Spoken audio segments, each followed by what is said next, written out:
O Rio de Janeiro é o segundo estado da federação a aprovar a ficha limpa.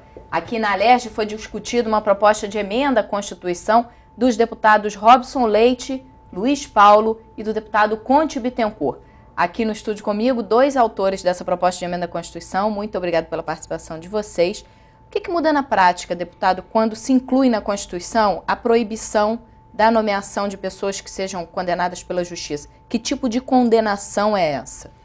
Olha, nós trouxemos para os três poderes do Estado, o Executivo, o Legislativo e o Judiciário, as mesmas regras da Lei Complementar Federal que instituiu a ficha limpa. Isto é, todos aqueles que são, pela legislação federal, inelegíveis, não podem ocupar cargos de livre nomeação nos três poderes. O que nós queremos dizer com isso? Aqueles que cometeram um crime eleitoral e foram julgados, transitados em julgado, isto é, terminou o julgamento, ou foram julgados por órgão colegiado.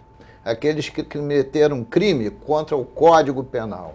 Aqueles que cometeram crimes cíveis. Aqueles que cometeram improbidade administrativa. Os representantes de classe que foram punidos pelos seus órgãos colegiados. Enfim, todos aqueles que têm crime já julgado em última instância ou por órgão colegiado são inelegíveis e, por via de consequência, não podem estar em um dos três poderes. Porque imagine o seguinte: cidadão foi condenado por improbidade porque, enquanto político, desviou dinheiro público.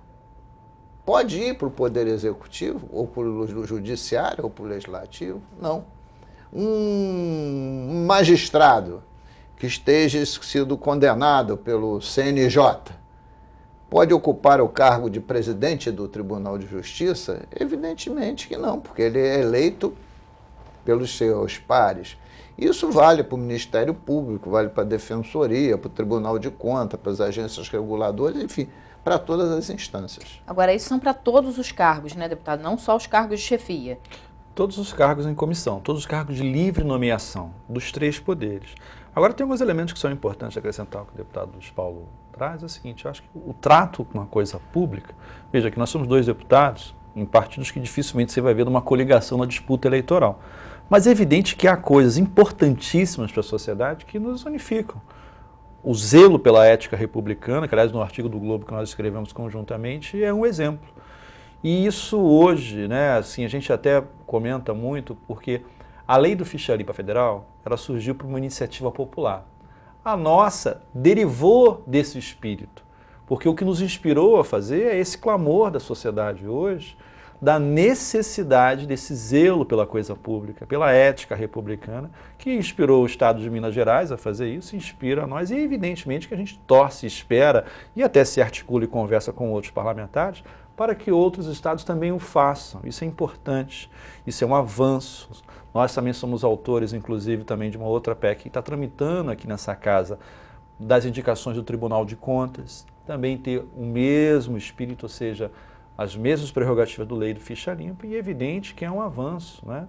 Imagina que você poderia ter uma situação anterior à nossa emenda à Constituição, de uma determinada figura da sociedade que pudesse disputar a eleição, e aí foi impedido pela lei da Ficha Limpa, mas, por exemplo, poderia ser nomeado como um secretário de Estado, como um subsecretário, como um presidente ou diretor de uma estatal. E hoje não é mais o caso, pelo menos no âmbito do Poder Executivo do Estado do Rio de Janeiro, evidentemente também no Legislativo e no Judiciário. Agora, se uma pessoa, tira uma dúvida minha, se uma pessoa já exerce um cargo, com a aprovação dessa lei agora, com a inclusão dessa emenda à Constituição, daqui a um tempo a pessoa comete algum tipo de irregularidade, é julgada, ela pode ser afastada do cargo? No meu entendimento, ela pode ser afastada desde já. Por quê? O cargo de livre nomeação, como o nome já diz, depende do chefe daquele poder. Ora, a Constituição, ela não gera, ela não aceita direitos adquiridos. Ora, se a Constituição diz que você tem que estar com a ficha limpa para ter um cargo de livre nomeação, se você tem a ficha suja, você está colidindo com a Constituição. Então, o chefe do poder deveria exonerar. Mas a gente vai entrar nesse mérito dessa discussão na regulamentação da emenda constitucional que está sendo votada ainda na Comissão de Constituição e Justiça, através de um substitutivo que eu sou relator.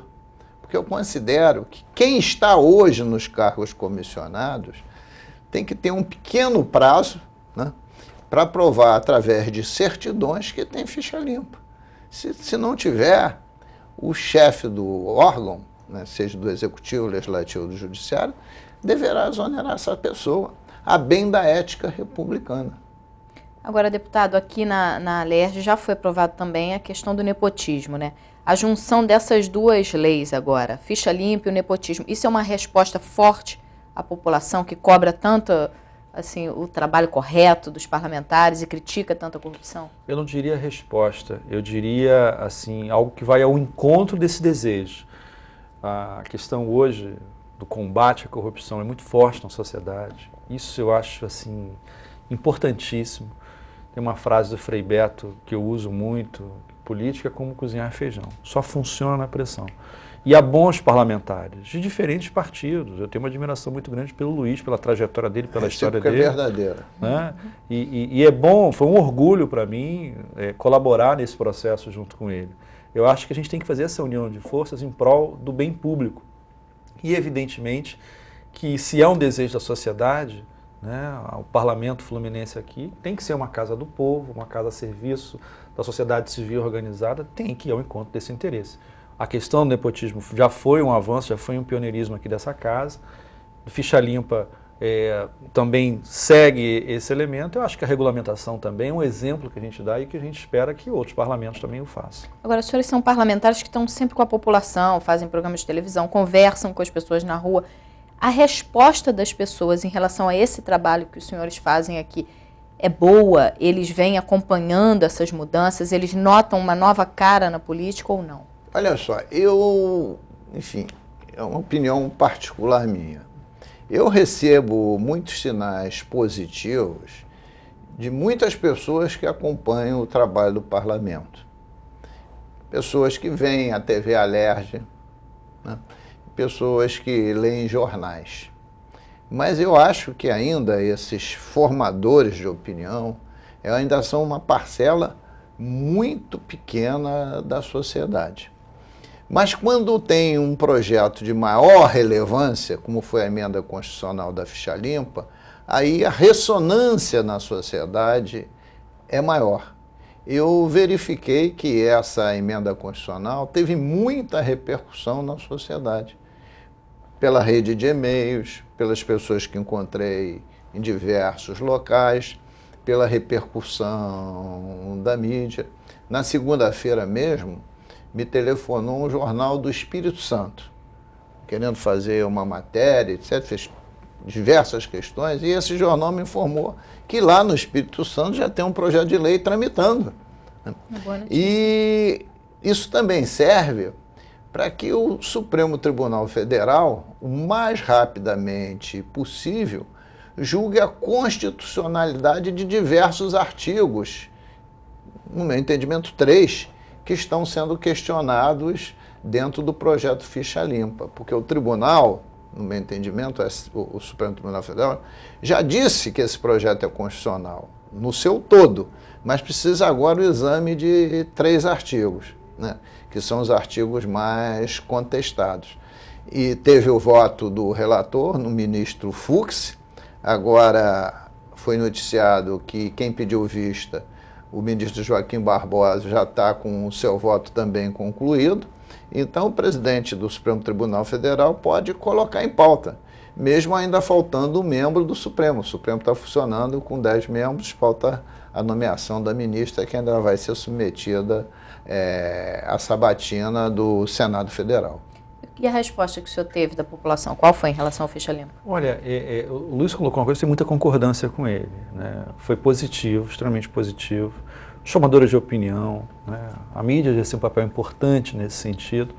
Agora, a gente precisa avançar mais do ponto de vista dessa questão da ética republicana e do próprio processo eleitoral. É inadmissível que ainda exista hoje parlamentares, deputados, vereadores, deputados federais que têm centro de assistência social, por exemplo. Isso, para mim, é um escândalo. E o que a gente se preocupa, por exemplo, e que é uma questão que eu acho que a gente precisa trabalhar mais, assim, veja, eu recebi um e-mail muito curioso, certamente uma pessoa mandou para todos os deputados, não sei se o deputado Luiz Paulo recebeu, mas eu recebi um e-mail pedindo para que eu votasse favoravelmente na PEC. Naturalmente, a pessoa não sabia qual era o autor. Tudo bem, eu respondi educadamente, não respondi na hora, a assessoria que me encaminhou, então a gente respondeu, olha, que legal, isso aí, parabéns, incentive realmente os deputados a fazerem isso, é importante. A pessoa me respondeu brigando. Quem lhe deu meu e-mail? Que absurdo, não quero saber e-mail de político. Quer dizer, falta ainda, né, um certo grau do acompanhar a nossa atividade parlamentar. Eu fico muito feliz quando eu vejo galerias lotadas, sabe? Infelizmente ainda, para mim a grande votação que nós tivemos esse ano aqui na casa foi do orçamento. Eu sou autor de um projeto de lei que é do orçamento participativo, né? E a gente conversa muito com o Luiz sobre isso, mas isso passa ao largo da grande população. A gente precisa reduzir, por exemplo, essa margem que o Executivo tem para dar mais força para o Parlamento nas transferências entre os recursos. Só que para isso funcionar bem, a gente precisa também que as pessoas participem da vida política, acompanhem os mandatos, Como estimular a população a fazer isso? Olha, eu acho que através da própria campanha, né? Assim, tem uma questão, campanha que eu digo não é campanha política, campanha mesmo institucional, né? A gente incentivar, discutir, a mídia pode ajudar muito nesse processo. Existe muito um status assim, colocado na sociedade que todo político é ladrão, que não é a verdade. Claro que existem aqueles que não zelam pela ética republicana, lamentavelmente. O espírito da lei é, de certa forma, até cada vez mais banir essas pessoas da vida pública. Agora, é importante porque, veja, também interessa muito ao mal político o quanto pior, melhor. Essa construção de que todo político é ladrão, todo político não presta, atrapalha quem tem voto e opinião, atrapalha o Luiz, atrapalha a mim, atrapalha o Conte, atrapalha outros deputados que trabalham na questão da opinião pública. E isso é ruim. Agora, aqueles que compram votos, vamos dizer assim, que não deveriam nem estar na vida pública, para eles sabem onde compra o voto, porque existe a figura do corrupto, mas existe o corruptor também. Se existe quem compra, quem vende. Então, eu acho que o voto consciente, as pessoas participarem dos processos políticos, saber não só em quem votou, mas se aquele que você votou, o que está fazendo, né? Como é que está a vida legislativa. Acompanhar o dia a dia. Acompanhar o dia a dia. E a internet é um instrumento importante para isso. Sim, vou falar um pouquinho mais disso no próximo bloco, que a gente vai fazer um intervalo. O Alerj Debate sobre o Ficha Limpa volta rapidinho. Fique com a gente.